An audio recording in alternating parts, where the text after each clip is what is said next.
पिछले सेशंस में हमने काफ़ी सारी जानकारी ली जीएसटी के बारे में। अब हम जीएसटी के फाइनल चैप्टर्स में हैं, जिसमें सबसे पहले हम बात करने वाले हैं जीएसटी रिटर्न्स को किस प्रकार से फिल किया जाता है और उसके लिए कौन कौन से तरीके हमारे पास उपलब्ध हैं। इसके बारे में हम पहले भी बात कर चुके हैं। आप जीएसटीआर रिटर्न्स को दो तरह से तैयार कर सकते हैं। आप ऑफलाइन जीएसटीआर रिटर्न्स को तैयार कर सकते हैं और ऑनलाइन डायरेक्ट गवर्नमेंट के पैनल पे जीएसटीआर रिटर्न्स को तैयार कर सकते हैं। इस सेशन में हम बात करने वाले हैं ऑफलाइन जीएसटीआर रिटर्न्स को आप तैयार किस प्रकार से कर सकते हैं और फाइनली आप उसे किस प्रकार से अपलोड करने वाले हैं, जिससे कि हमारी जो इन्फॉर्मेशन है रिटर्न्स के रिगार्डिंग वो सारी की सारी अपलोड हो जाए। ये सारी जानकारी हम यहाँ से लेने वाले हैं। तो सबसे पहले इस सेशन में हम बात करने वाले हैं कि हम जीएसटीआर के ऑफलाइन टूल को किस प्रकार से डाउनलोड करेंगे और इंस्टॉल करेंगे। तो आइए देखते हैं। आपको सबसे पहले www.gst.gov.in URL पर जाना है। ये मैंने यहाँ पे टाइप कर दिया है और वेबसाइट मेरे पास ओपन हो गई है। ये वेबसाइट आपको ना केवल टूल्स प्रोवाइड करती है बल्कि जीएसटी से रिलेटेड सब तरह की इन्फॉर्मेशन भी प्रोवाइड करती है। इसके बारे में हम जानकारी प्राप्त करेंगे अगले सेशन में, लेकिन अभी बात करते हैं कि हमें यदि अपनी रिटर्न्स को तैयार करना है तो किस प्रकार से ऑफलाइन अपनी रिटर्न्स को तैयार कर सकते हैं। फाइनली उसे सबमिट करने के लिए फिर से हमें इस पोर्टल पे वापस आना है। इसके लिए गवर्नमेंट ने हमें एक स्पेशल टूल दे दिया है जिससे हम आसानी से अपनी रिटर्न्स को प्रिपेयर कर सकते हैं और यह टूल ऑफलाइन टूल है।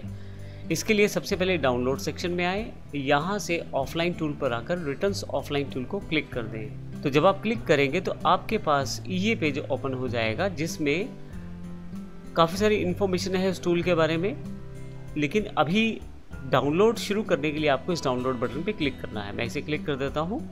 एक इन्फॉर्मेशनल मैसेज है, मैं प्रोसीड कर देता हूँ और फाइनली ये जो टूल है हमारे पास डाउनलोड होना शुरू हो जाएगा। इस टूल को मैंने पहले से डाउनलोड किया हुआ है। आइए देखते हैं। ये एक जिप फॉर्मेट में फाइल डाउनलोड होगी, फिर हमें इसे अनजिप करना पड़ेगा। आइए देखते हैं इसके बारे में पूरी इन्फॉर्मेशन। मेरे पास ये फाइल डाउनलोड हो चुकी है। यदि आप देखें नीचे की तरफ तो ये फाइल मेरे पास डाउनलोड हो चुकी है। फाइल डाउनलोड होने के पश्चात एक जिप फॉर्मेट में हमारे पास अवेलेबल हुई है। आप इसे राइट क्लिक करें और यहाँ से एक्सट्रैक्ट ऑल कर लें इसे, और फाइनली वो जगह बता दें जहाँ एक्सट्रैक्ट करना चाहते हैं। डिफ़ॉल्ट रूप पे इसी फोल्डर को ही चुना जाएगा जहाँ पे आपका ये फाइल पड़ा है और फाइनली इसे एक्सट्रैक्ट कर लें। फाइनली ये मेरे पास यहाँ पे एक्सट्रैक्ट हो चुका है। जीएसटी ऑफलाइन टूल को मैंने यहाँ पे अनजिप कर लिया है। मैं इसे डबल क्लिक करके खोल लेता हूँ। अब देखेंगे इसमें काफ़ी सारे ऑप्शंस दिए गए हैं जिसमें हमें सेक्शन वाइज CSV फाइल्स दी गई हैं जो हमारा डेटा अपलोड करने में हमारी मदद करेंगी। एक जीएसटी ऑफलाइन टूल है जिसको आपको इंस्टॉल करना है। उसके पश्चात GSTR1 एक्सेल वर्कबुक टेम्पलेट है जिसमें यदि आप चाहें तो डायरेक्ट डेटा भी सबमिट कर सकते हैं। एग्जैक्टली एक टेम्पलेट है जिसमें आप देख सकते हैं कि कौन कौन सा डेटा रिक्वायर्ड है, और एक PDF हेल्प बुक है जिसमें आप पूरी की पूरी इन्फॉर्मेशन देख सकते हैं कि किस प्रकार से हम अपने जो इनवॉइसेस हैं उन्हें अपलोड कर सकते हैं ऑफलाइन टूल यूटिलिटी का प्रयोग करते हुए और अपने सारे डेटा को ऑनलाइन कर सकते हैं। आइए देखते हैं इसे इंस्टॉल कैसे करना है। आप gstofflinetool.exe को एंटर प्रेस करके एग्जीक्यूट कर लें। यस कर दें आप इसे। अगर कोई ऐसा मैसेज आपके पास है, इसका इंस्टॉलेशन प्रोसेस स्टार्ट हो जाएगा। आपको नेक्स्ट करना है, वो प्लेस बताना है जहाँ आप इसे इंस्टॉल करना चाहते हैं। मैं इसे एक पर्टिकुलर जगह पे इंस्टॉल करना चाहता हूँ तो ब्राउज करके बता सकता हूँ। डिफ़ॉल्ट लोकेशन ही रहने देता हूँ इसको। अभी मैं यहाँ पे नेक्स्ट कर देता हूँ। Create a desktop icon, next. Finally install पे मुझे प्रेस करना है और मेरी यह जो जीएसटी ऑफलाइन टूल है वह इंस्टॉल होना शुरू हो जाएगा। अब देखिए यहाँ मेरे पास फाइनली यह इंस्टॉल हो गया है जीएसटी ऑफलाइन टूल, और बस मुझे ओके करना है और फिनिश करना है। अगर मैं अपने डेस्कटॉप पे आ जाऊँ तो मेरे पास जीएसटी ऑफलाइन टूल का एक छोटा सा आइकॉन अवेलेबल हो गया है, one nation one tax one market के यहाँ पे एक आइकॉन के साथ। तो इस तरह से मैंने इस सेशन में जीएसटी के ऑफलाइन टूल को इंस्टॉल किया है।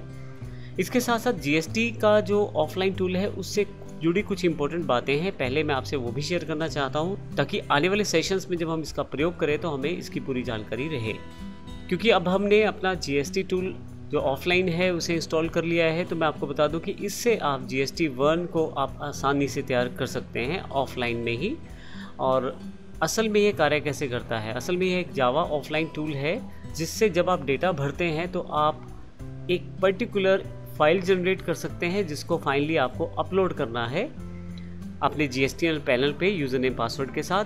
तो उससे क्या होगा कि आपका सारा का सारा डेटा ऑनलाइन हो जाएगा। कुछ खास चीज़ें इसमें जुड़ी हुई हैं, जैसे जब आप इससे अपनी फाइल तैयार करते हैं GSTR1 के रिटर्न के लिए तो .json यह फॉर्मेट में एक फ़ाइल तैयार होती है जिसमें मंथ, ईयर इत्यादि इन्फॉर्मेशन के साथ जो सप्लायर का GSTN नंबर होता है वो भी शामिल रहता है इस फाइल के नाम के साथ।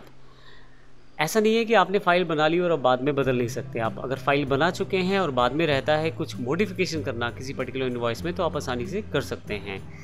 उस केस में फ़ाइल दोबारा जनरेट हो जाएगी और जब आप उस फाइल को दोबारा अपलोड करेंगे पोर्टल पे तो पुराने वाला फाइल जो है ओवरराइट हो जाएगा और नया डेटा वहाँ रिफ्लेक्ट करना शुरू कर देगा। लेकिन यह सारा कुछ रिटर्न फाइल करने से पहले है, बाद में नहीं। इसी तरह से आप अपने अपलोडेड इनवॉइसेस का पूरा डिटेल जो है जेसन फाइल को अपलोड करने के पश्चात ही जान पाएंगे। अब जब आप रिटर्न ऑफलाइन टूल का यूज़ करने वाले हैं तो यह 4 तरीके से आपको डेटा एंटर करने की सुविधा देता है। पहला मैनुअल एंट्री है। आप डायरेक्ट इस टूल को ओपन करें और बारी बारी से मैनुअल एंट्री करते चले जाएं। दूसरा, आप इंपोर्ट कर सकते हैं एक्सेल वर्कबुक में और उसमें जो डेटा फिल है वो आपके पास आ जाएगा। तीसरा है, आप कॉपी और पेस्ट कर सकते हैं किसी एक्सेल वर्कबुक जहां आपने अपने बिजनेस का डेटा स्टोर किया हुआ है। फाइनली CSV फाइल को भी इंपोर्ट किया जा सकता है। तो इस तरह से आप आसानी से इन चारों में से किसी तरीके का प्रयोग करके इस टूल के साथ अपनी GSTR1 को ऑफलाइन मोड में भी रेडी कर सकते हैं। अब यहाँ पे 2-3 बातें इंपॉर्टेंट भी है ध्यान रखने वाली। यदि आप इसे अनइंस्टॉल करते हैं तो ध्यान रखिएगा जब रीइंस्टॉल करें तो उसी लोकेशन पे करें जहाँ पे इसे आपने पहली बार इंस्टॉल किया था, ताकि आसानी रहे आपको भी काम करने में और इसको भी डेटा रखने में और संभालने में। जेसन फाइल, जैसा मैंने बताया कि वही आपकी फ़ाइल अपलोड होने वाली है, उसका ग्रेटर साइज़ जो है मैक्सिमम साइज़ 5 MB है। इससे ऊपर की फ़ाइल अपलोड नहीं हो पाएगी। तो एक बार में आप 19,000 तक आइटम्स को अपलोड कर सकते हैं, यानी कि 19,000 आइटम्स को आप एक साथ अपलोड कर सकते हैं। ध्यान रखिएगा, आप 19,000 से ज़्यादा भी अपलोड कर सकते हैं। उसके लिए आपको यह फ़ाइल दोबारा बनानी पड़ेगी और उसमें पार्ट्स में आपका डेटा अपलोड हो जाएगा। फाइनली सबसे इम्पोर्टेंट बात, जो ये GSTN ऑफलाइन टूल है ये बहुत सारी वेबसाइट्स ऑफ़र कर रही हैं। ध्यान रखिए, आप इसे gst.gov.in से ही डाउनलोड कीजिए। इसका एक सबसे बड़ा कारण ये है कि gst.gov.in पर हमेशा आपको करंट वर्जन मिलेगा। पुराने वर्जन कई बार दूसरी वेबसाइट्स पर मिलते हैं, लेकिन वे आपको डेटा उस पर्टिकुलर फॉर्मेट में जनरेट नहीं कर पाएंगे जो आपकी GST वेबसाइट पे अपलोड करना है। तो ध्यान रखिए, जब भी आपको इस टूल की ज़रूरत है तो आप इसे हमेशा करंट वर्जन के साथ gst.gov.in से ही डाउनलोड करें। तो अगले सेशन से हम देखेंगे अपनी रिटर्न्स को किस प्रकार से फाइल करना है। इस सेशन में हमने इस ऑफलाइन टूल की सारी जानकारी ली थी। धन्यवाद।